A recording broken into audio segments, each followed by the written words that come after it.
That's another good question, and I've been hearing the same thing about California, Detroit, New York, and so forth. And true, they've been coming to the forefront a little bit more in recent years in terms of like overall volume of players, but we can't dismiss the fact that we've had some very accomplished athletes still coming out of the DMV. It goes back to the prior question. We haven't had the abundance of talent to rise to the forefront, but I'm very optimistic about DMV basketball over these next several years, which is why I've committed myself to taking an active role in playing a part, much like what we're doing here today with the 6th, 7th, and 8th grade showcase, and getting them ready sooner than later.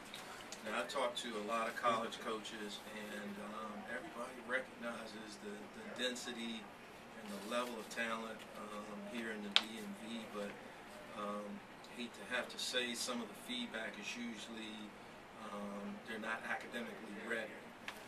If it's a kid who's super athletic, super recruitable, there's usually the other side, they're not ready, on paper, or they're having to stay back or choosing to stay back and that sort of thing.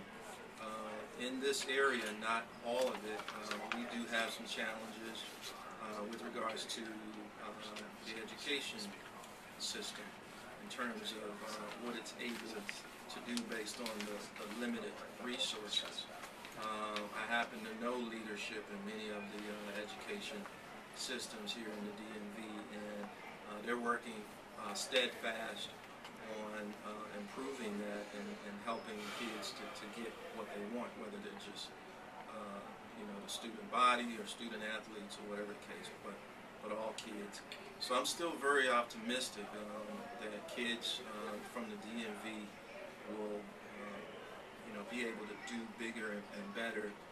I don't like personally comparing them as we sometimes often do to other kids in other cities and states, because we're looking at them to see which ones are going to come out on top in the end game. End game being the National Basketball Association or some other type of association abroad.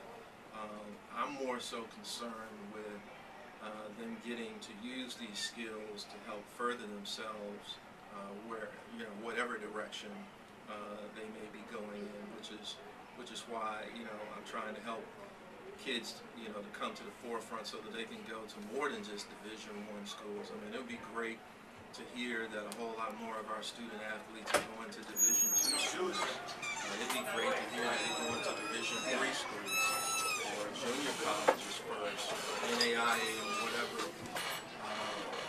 the setup may be.